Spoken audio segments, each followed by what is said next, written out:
What's going on, everybody? I am Kevin Brittain, host of the 12th Man at Arrowhead Drive.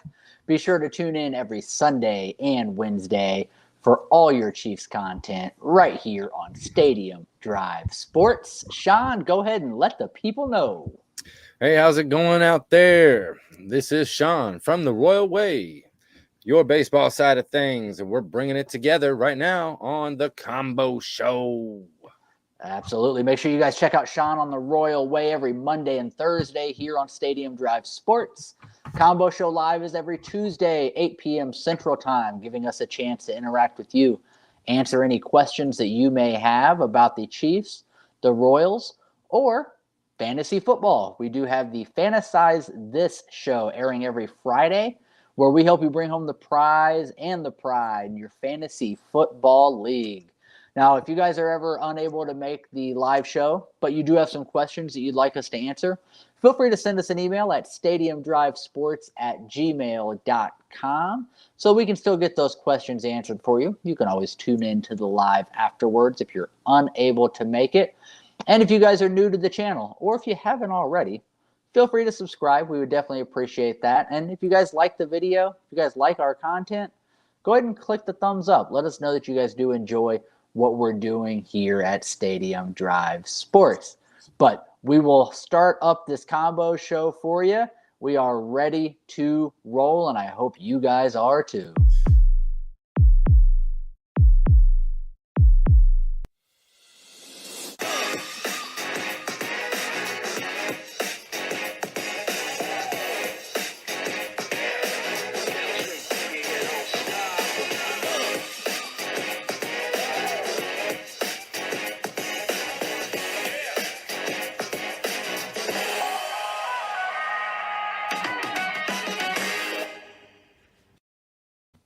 All right. So, Sean, how you doing on a doubleheader Tuesday? Oh, man, I was hoping we'd get that first win, but we just got shut out 3-0.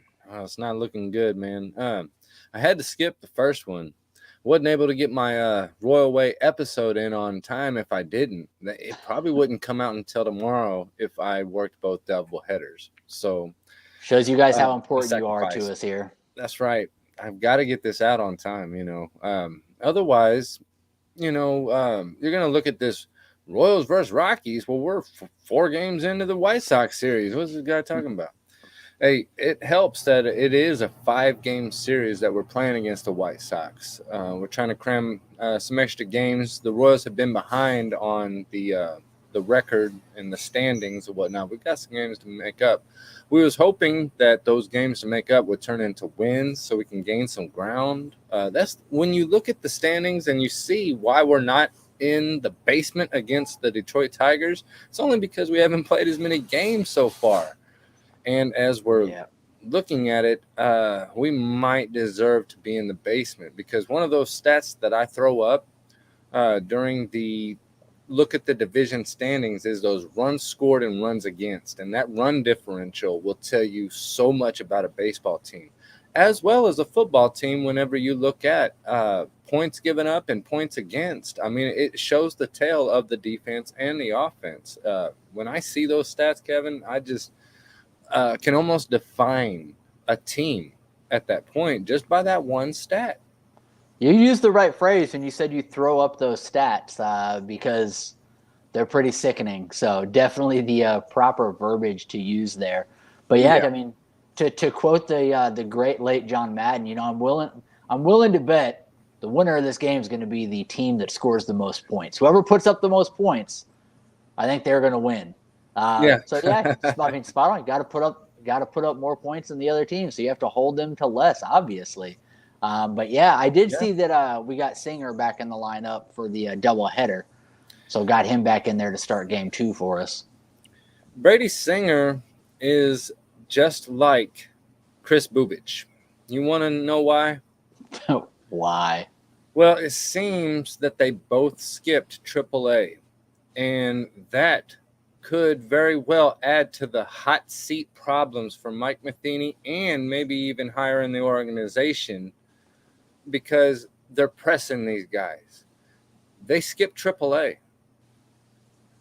people say, "Oh, send them back to AAA." They haven't been to AAA. Yeah, they played some college ball, but it's just not the same. Okay, they needed that time, and with COVID and whatnot, I do believe that the Royals hit a blank last year, year before, somewhere in there in the transition of the ownership.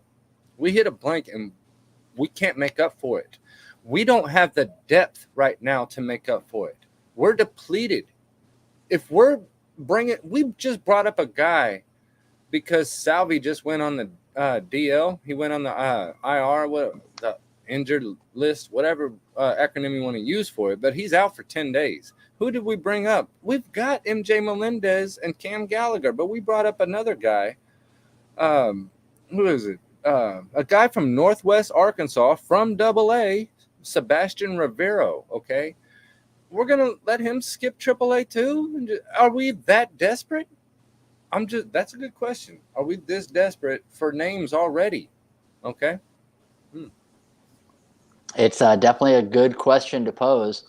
I mean, we want to go young, but do we want to go young at the risk of these guys not being properly developed and really ready to go? There's a difference between going young and going with prepared youth. Well, we're really dipping low with the spoon going all the way to AA whenever we're bringing guys up. When we bring guys up, it's supposed to be from AAA, okay?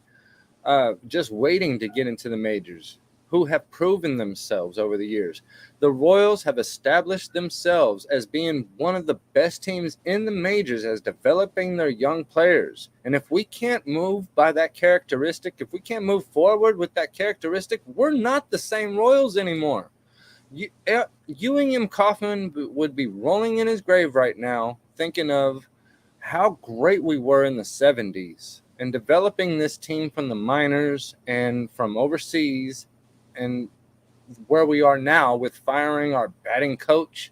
I mean, hey, I'm not going to lie anymore, guys. I'm not going to sugarcoat it anymore. I really do think that we got some problems in the Royal system because it's all supposed to be founded with the young guys, and it doesn't seem like it's as solid as I would hope for. Yeah, we've been hearing for 20 years now how good our farm system is and how good the young guys are and how good the Royals are going to be, but it definitely seems to be something that just keeps kind of moving itself down the road for us. So definitely hope that we can have some turnaround. I do like seeing the young guys in there, but yeah, they need to properly develop. But when seats get hot, you gotta make some moves to try to save your own job. I mean, really, you think about somebody like Dayton Moore, who's kind of pulling the strings there. Yeah. If his seat is getting hot, he's going to do what he needs to do to try to keep his job. He can't look 20 years down the road at the organization.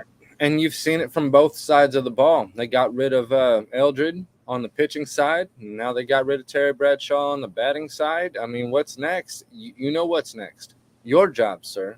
Mm-hmm. So, and it all comes down to these players performing. So, yes, just like you said, their job's on the line because of it. Yep. Sometimes you're going to call people up that aren't ready, and you're going to cross your fingers. You're going to hope that they do well, because them doing well. You talked about this last time with the wave, riding this current wave and seeing what this wave, how big it can be. And, they need to take some swings and pull some guys up and hope that they hit right? Hope that the bats are hot for those guys. Hope that, the pitcher's arms are what they want them to be very early on to help save the jobs of the people in the office. Yeah, yep. And injuries hurt. There's nothing you can do about injuries, and that's what happened. It's not like we're going to send guys down to the minors for doing bad. We're just not going to do that. We're the Royals, okay? You get what you have right there. You see what you have. But the only biggest problem is the work of the veterans. That's what it's come down to. We expected more out of our veterans, and they haven't produced. Salvi's had his shining moments. Hunter, he's kept his average up a bit. We expect more out of Whit Merrifield down the line. We expect because he's done it before. And when it comes to Carlos Santana, that's probably our worst veteran. And he's not getting too much love. But the point is, he's now a platoon player, which means he's only batting against left-handed pitching, which he'll go against, right-handed hitters will go against left-handed pitching. Left-handed hitters will go against right-handed pitching. They see the ball for a fraction of a second more. They see it coming out of their hand easier than it is same-handed pitching. Yeah, that I was kind of trying to keep track a little bit of what was going on in the first game today, and there was one thing in the lineup that I looked at before the game started. I was like, oh man, I don't like the way that looks.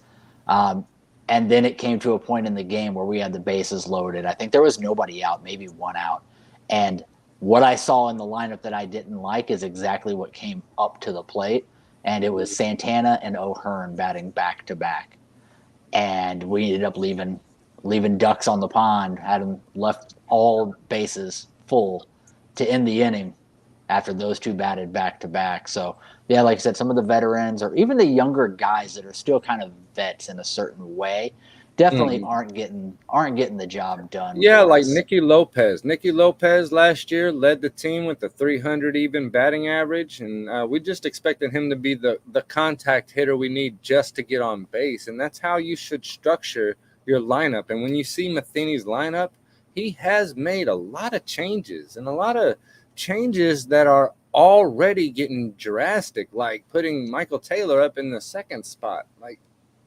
Mike, what? He's trying to shake things up and get people stirred up. I understand that, but don't stir it up too much, okay?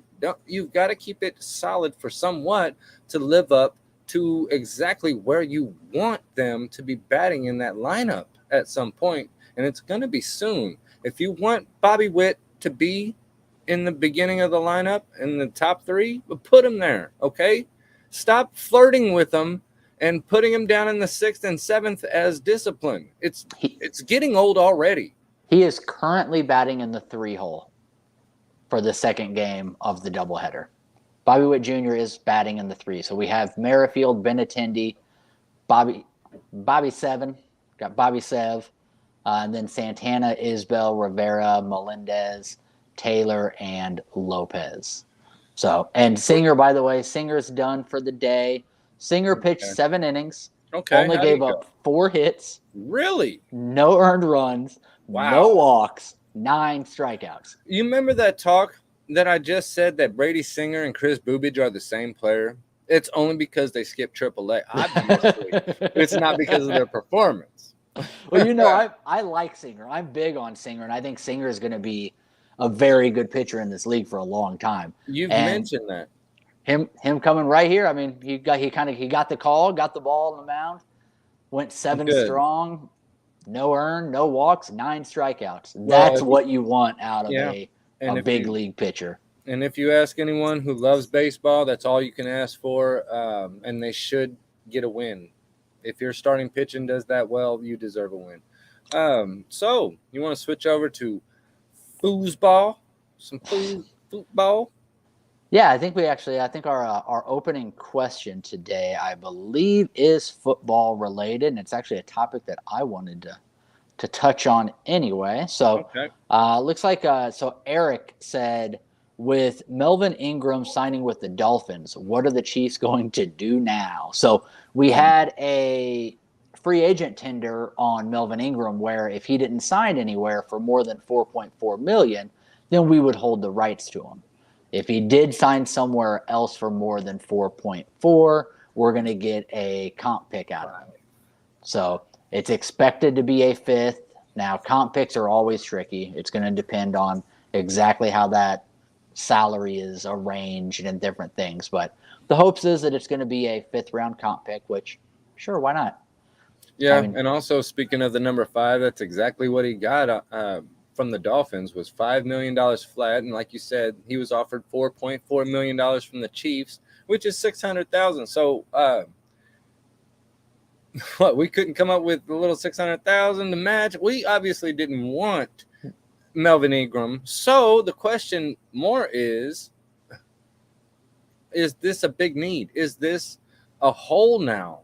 Do we have a plan now after Ingram is done? I'll leave that up to you, Mr. Chief. Yeah, so there's still some free agents out there that we can definitely sign that are going to give you exactly what Ingram would have given you. Him being gone really is not a huge deal. If you really think about it, we didn't, and I'm speaking for myself and a lot of fans here, we didn't love the play of Melvin Ingram. We loved the play of Melvin Ingram compared to the play we were getting from other people on our team. Right. It's Right. not that Ingram was like crushing it and doing great. He was He just had he a had his highlight compared to spurts. others. Yeah. Mm-hmm. Just Early every in now and games, then. early in Hmm. games too. Yep. So I'm not Yep. that concerned with it. I would be fine if we went out and signed a Jason Pierre-Paul type of guy, right? He's played for Spags. He kind of knows that system. He's obviously Mhm. fits with what Spags looks for. So I think, yes, we do need another defensive end, no doubt about it. I don't think we were that huge on keeping Ingram. I mean, it's not. We never signed Right. Ingram. Ingram never Right. signed on to be a Chief. We traded for him. He didn't have a say so in that. And it wasn't the first time. We've had 2 times to sign him, Mm-hmm. and we didn't sign him both times. Yeah. So So no biggie with him signing with the Dolphins. To be honest with you, I think that in Veach we trust. Veach has showed over and over again that he knows what he's doing, and what I like about Veach is he stays the course. He yeah. doesn't start pressing the emergency button. Right. He knows he needs a defensive end. He's going Well, to stay patient, find he's the right person with the right contract, and bring them in. Now, he could even trade for somebody. There's trade options out there. there's We just don't hear a lot about them. Jadeveon Clowney out there, of course, still, but we don't seem like high contenders for him. So I wouldn't expect us to be. it's probably too much money. Yeah, he's a free agent. I think he will be. I mean, he'll be higher than what Ingram's getting paid. So the money thing comes into play. Mhm. I don't think he's a great fit on this team. No, Clowney's Well, he's really good against the run, and he's okay. he's against like he is what Ingram is as well. He's a guy that you just pick and plug for just a year or two. That's it. He's not a future guy, and we would No. love to just have a guy for at least 3 or 4 years. That'd be nice. Right. So to answer your question, Eric, what do we do now? I think we just stay the course of what we were probably going to do anyway, and we continue to look at free agency, and we find somebody that fits the system that can come in and just fill a need for a year. And there's also, you never know who's going to get cut out there. And, right? There's going to be teams that cut people too. I think Kando, this is his make or break year is Kando. Okay, we're tired of hearing his name on the backup list. We need to see him. Is he just going to ride the bench his whole career or what? I mean, Kando was a rookie last year. He was hurt for most of the year. Yeah, didn't even hear of him. I don't have too high of hopes for him anyway. He was a fourth-round draft pick, right? As a fourth-round draft pick, like you hope that they can contribute some. Yeah. Right. You don't necessarily. You're not drafting somebody in the fourth round saying, "Hey, this is our future defensive end." He's got the body. He's got a big body. We'll see if he's got the talent. But now is his time to shine throughout this camp to really prosper. If he ain't got it, then the heck with him. The heck with him. I'm done with that guy. Yeah, I wouldn't be done after this year. I mean, being his second year. With that injury, it tainted it. I wouldn't be done with him. But I do agree with this is a great opportunity for him to start to kind of create a buzz and a shine for himself on this roster, right? Yeah, perfect opportunity. That's what I'm asking for. This is his time because it is a pressing need, and he's right. Eric is right. This is now a pressing need. You know why? Is because we didn't address it first and foremost in the draft. It was one of we had one, but we had 2 of them. According to you, nobody likes Frank Clark. That's the thing. If you don't like Frank Clark, then it is a pressing need. But if you are a Frank Clark fan, then it's not. Okay. But, reality is it's just the same as Kando. We need to see some from Frank Clark right now and not just spurts like we did with Melvin Ingram. Yeah, he was a beast, and it was cool seeing him taking down Williams on the Broncos running back and just obliterated him, and they took it back for they just got those. We need to see more. And Frank Clark is just great in the playoffs. He'll have his shines. But during the whole course of the regular season, it'd be nice to see some consistency throughout the year. I agree completely. So, yes, Eric, I think we need to get somebody else. I think that we will be doing so through free agency, get somebody that can just fill a role for a year. And we look to truly address it for future need Yeah. the next off season. Let's see. Okay. Sam says, if Merrifield keeps improving his batting average, well, okay, he's hitting a little better, right? A little. Do you think there's a chance that we could get something for him in a trade? It's easy to go that route and talk about trading, and it's fun. It's fun because the thing about it is you're more asking the question, what players do you want to get rid of? And you got to think of it that way. It's not like that, okay? What it is more like, what players do you have that teams could use or want? And they're not going to be the players that you want to give up. And you know who that is? That's Benintendi. And it's not going to be Merrifield. It could be. Okay. He's at that age. He's at the end of his career. He could be a might Zobrist. jump ship. He could be a Zobrist for somebody, could right? be. He definitely could be. He fits the mold that would help out a team on a playoff run. As a second baseman, sometimes second basemen are hard to come by, just like a Ben Zobrist. So, yeah, for the right price, I would trade Whit Merrifield if he wanted to go. Okay. It's kind of his wants. Yeah, they hold some ground, but at the same time they don't, because he has an agent, right, that looks out for his best needs, and his best needs aren't necessarily going to be his wants and your wants on him being a hometown player. It's just the way things work out. And the way things work out, if Whit Merrifield can prove to everyone that this is just a little slump or whatever and he can get out of it, yes, he remains good trade bait. But until then, this is kind of looking kind of scary for him. Has he hit that age?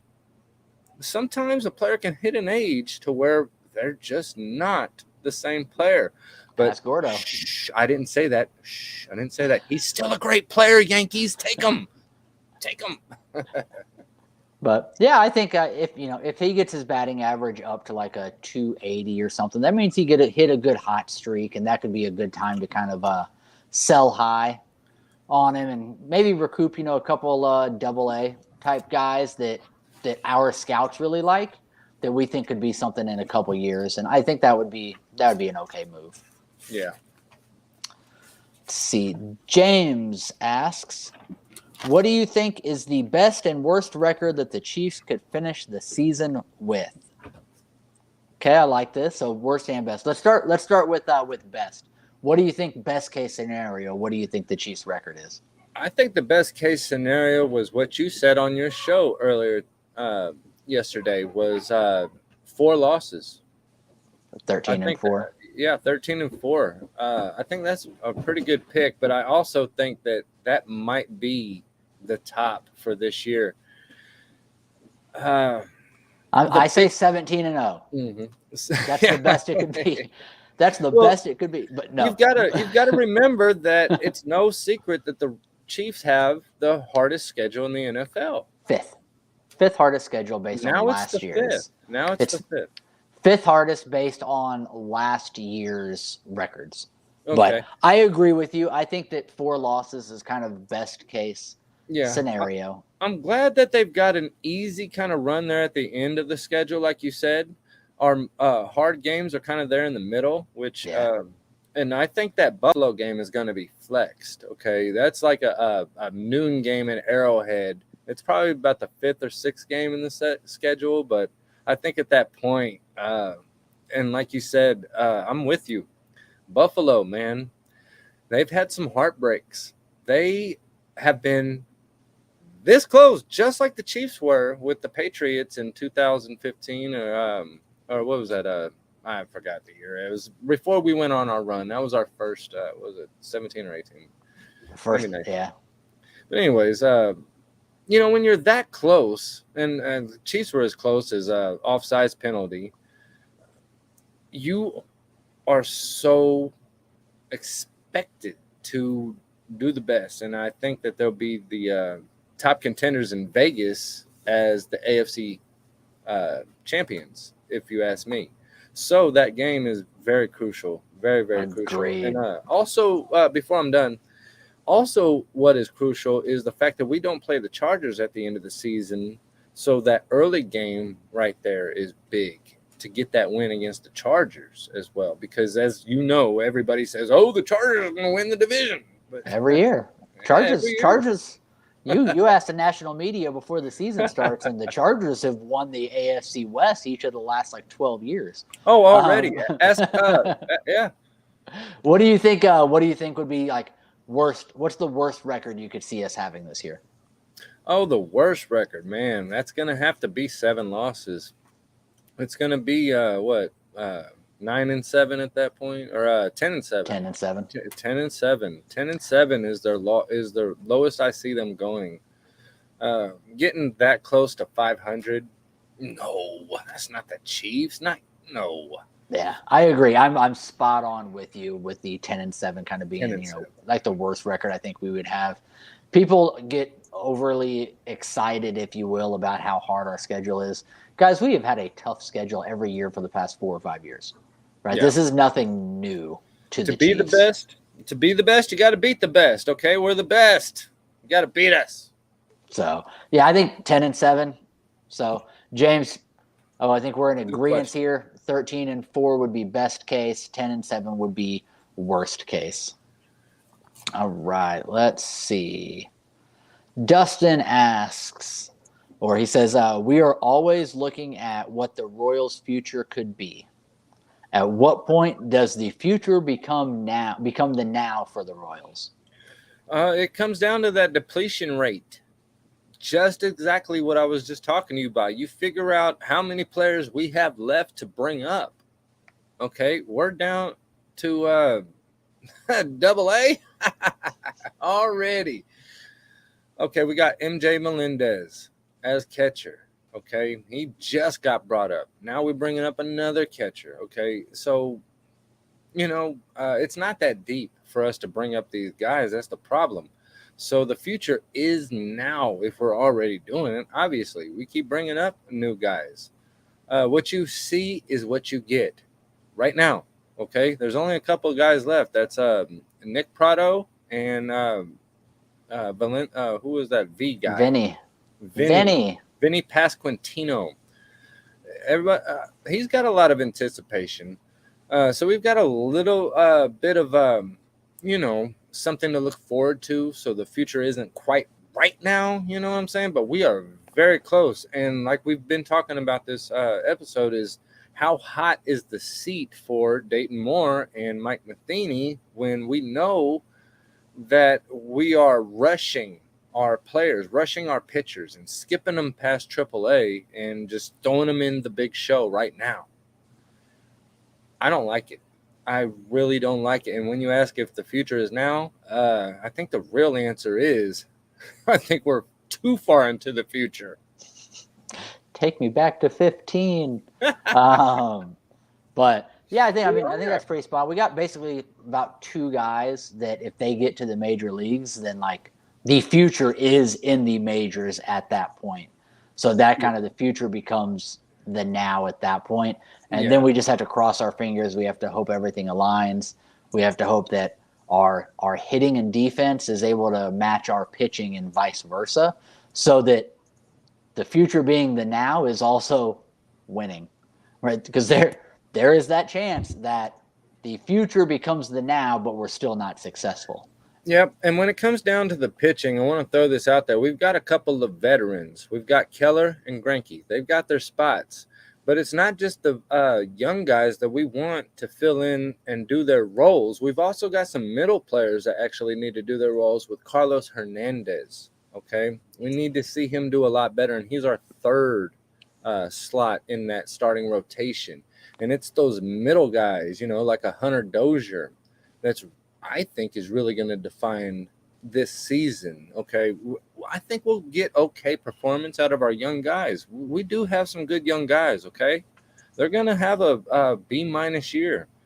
And these veterans, they've been through this. Okay. This is just the start of the season. They got a long way to go. They'll even their stuff out, but these middle guys, that's the concern for me, and that's what keeps the line moving. It's all about keeping the line moving in Kansas City. Absolutely. Looks like I have one more question on tap. Sean, did you have anything else that you needed to talk about today before we get to the last question? Yeah, I had a just one talking about how Clemson's Dabo Sweeney. I don't know. I guess he was a teammate for Justin Ross, and he's throwing him under the bus, and he's saying that only 4 teams cleared him medically. I'm like, what's the problem with this guy? Is there something we don't know about Justin Ross? I mean, I said earlier that I don't think that he has a great chance of making the team. He has a chance of making the team, but does this hurt his chances with this hearsay going around? I don't think so at all. Dabo Swinney was a coach at Clemson, where He Justin was a Ross. coach. Okay, Yeah. I wasn't familiar. Yep. As far as medicals go, the Chiefs aren't really going to look too much outside of in-house. They haven't been over the years. You know, they're one of those teams that kind of like the Raiders. You know, they'll look. They'll let that slide. If that's the one thing holding a guy back from a high draft pick, hey, that's good. Yeah, Good. You'll take a shot. So we signed him. Yeah. Obviously, that means he's cleared enough for medicals for us to feel confident in bringing him in and kind of seeing what he has. I agree. He's not a lock to make the team, but if he is in fact healthy, he could be a Pro Bowl type of wide receiver, right? Think about Trey Smith last year. Yeah. Blood clots. He would have been a first-round pick, fell to the 6th round. Medicals were good enough for us to draft him. Exactly. And then see what he could do and if he was healthy enough to be able to make the roster. That turned out beautifully. He was healthy enough. He was able to continue to develop and become a very strong player for us right off the bat. So we're just kind of following that with Justin Ross. Now, maybe Justin Ross's medicals don't end up panning out long term, and he doesn't make the roster. But he's an undrafted free agent. He's got a good chance. He comes from a great school in Clemson, man. That's a championship caliber team right there. And finally, I want to bring up another hearsay going around, and it was started by Mr. Drew Brees. I say he might come out of retirement. It might be just a poke at his last team, the Saints. But he said he might go to the Atlanta Falcons. Wouldn't that be something if he came out of retirement and went there? Went in division? That would be hilarious. Yeah, in division. Yeah. I don't see him coming out of retirement and coming back to football. I don't either. And I think he'd be an imbecile. He'd be stupid to go behind a bad offensive line while you're old. Tom Brady had an idea. They almost created and crafted that team before he showed up and said, yeah, we've got a great offensive line for you. You're fine. But I don't want to see Drew Brees just – I know the kid's got a lot of heart, but I don't want to see him just jump into a bad defensive line and see him get killed every week. I don't want to see that. I just want to see him behind the booth safe, to tell the truth. I think people read into it too much because if you go look at what Drew Brees said, he said, I don't know what my future holds right now. I'm completely paraphrasing, but I could be back in the booth. I could be – maybe I'll come back to play football. Maybe I'll do this. Maybe I'll do that. Like he threw out like 5-6 different things. It's not like he was like, hey, guys, I'm thinking about playing football again.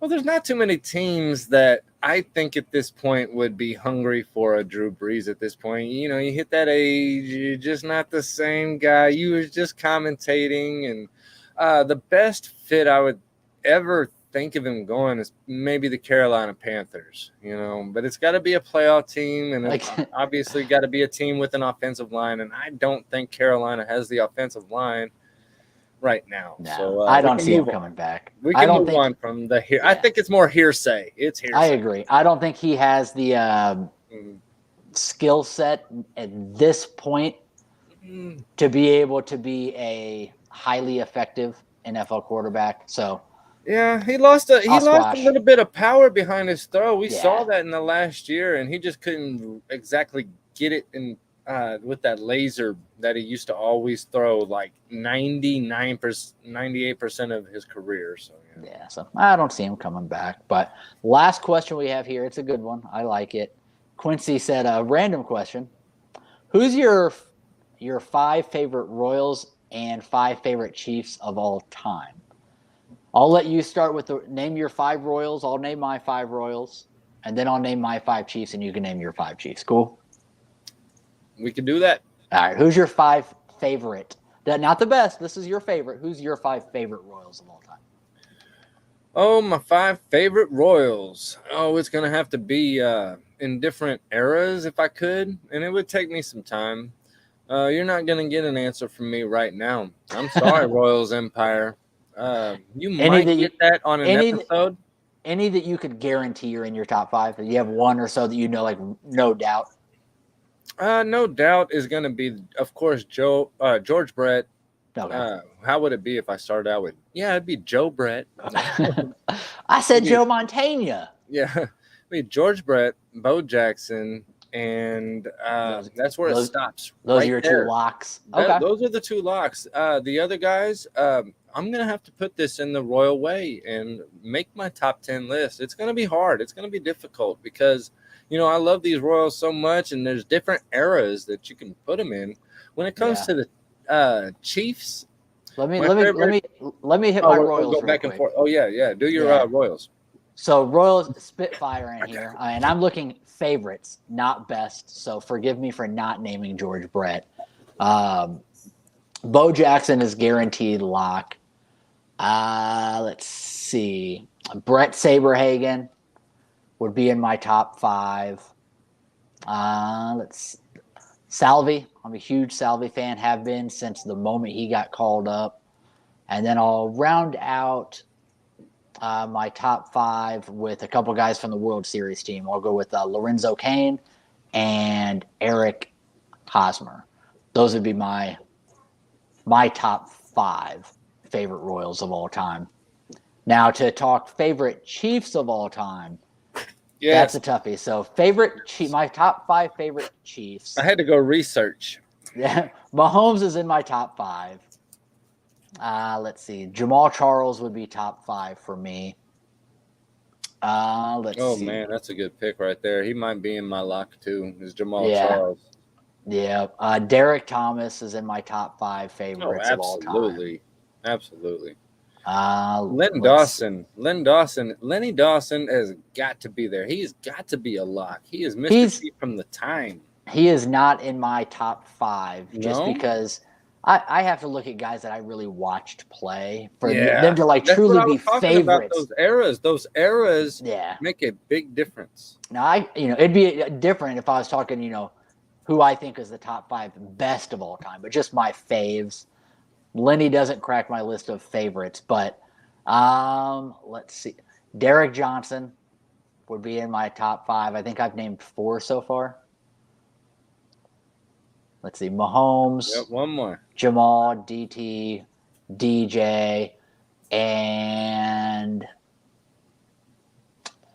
I could put a lot of names in here, so I'm just going to go with the person who was the most exciting to watch, and I'm going to go Dante Hall at number 5. Hey, if you ask me again tomorrow, I might have somebody different for that last spot. But top of my head, Dante Hall. The human joystick. Yeah. X Factor. Yes, sir. Yes, sir. Who you got for your top 5 before we wrap it up? A guy who's interchangeable with the X Factor is also another human highlight show, and that's Tyreek Hill. And I think you just put it that way, okay? You got your legends. You got your Derek Thomas. And you kind of got to piece it together to where your eyes, you saw these guys. And sometimes those guys from the past, they just don't measure up because you can't imagine it. So the rest of my guys would just be guys that I saw like I'm going to have to say Joe Montana is in there. He might not be the second. He might be in the 4th or whatever. But, just seeing that greatness in my lifetime, and he took us to the AFC Championship, guys, okay? The hype was real, okay? He might not have been superstar status at his prime when he was here, but when you have an essence of a player like that, it could just bring life to a team and make them feel like they're better than they actually are. And there's players like that just make that possible. And those are my favorite type of players. And, I'd have to really think about it. Coming down with a favorites list, I take that seriously. And just coming off the top of the head, you're just going to have they might be some of your favorite players, but most of the time they're just going to be players that are just easy to name players because they're big names. But sometimes those underrated players you just have a fantasy for and you just love watching them. And if I was going to throw in a name for the Chiefs when it comes down to that, it's going to have to be Priest Holmes. To me, he was one of the most underrated players or whatever, and we snatched him from Baltimore, and one of the greatest coaches that we had that cries tears even during a win. Um, he gave him a good chance. And yeah, that guy was freaking awesome. He was just like Tyreek Hill whenever he threw up the deuces. Yeah. He did the same thing. He would throw up the deuces too at the goal line and say, I'm out of here. I just scored. Bye. So, yeah, it's just those highlight guys that you'll always remember through the eye test and not quite back in the back 70s and 80s that nobody really remembers. Yeah, you got respect for them, but I'll tell you what, when you ask for your favorite players, remember, folks, those are your favorite players. So be sure to comment on your favorite players, the Royals and Chiefs. Let us know. And remember, don't cheat. Don't pick your favorite players just because somebody else said, like back in the past, your favorite players. Yeah. Leave a comment down below, guys. Let me know your top 5. Whether you want to do top 5 Royals or your top 5 favorite Chiefs, or if you want to do both, feel free. Leave a comment down below. Let us know, and let us know who your guys' favorites are. And if you guys are new to the channel, feel free to subscribe. We would appreciate that. It helps get this out to more Chiefs and Royals fans. And if you guys like the content, like the video, let us know you enjoy what we're doing here. But again, my name is Kevin Brittain. I am the host of the 12th Man at Arrowhead Drive. Be sure to tune in every Sunday and Wednesday for all of your Chiefs content right here on Stadium Drive Sports. Sean, one more time, let the people know. I am Sean from the Royal Way here on Stadium Drive Sports, and we've been talking about your favorite players and how you should not be biased and know from your heart. But when it comes to fantasy football, you do not do that, sir. No, your heart is not in it. You do not pick all Chiefs on your fantasy team, and you'll learn more if you watch our fantasy football show here on Stadium Drive Sports. Absolutely. And when it comes down to the Royal Way, I'm here for you Mondays and Thursdays. Let them know, Kevin, close it on out for them. Absolutely. We appreciate you guys tuning in. It's been a pleasure, been a blast, and well, until next time. We'll see ya.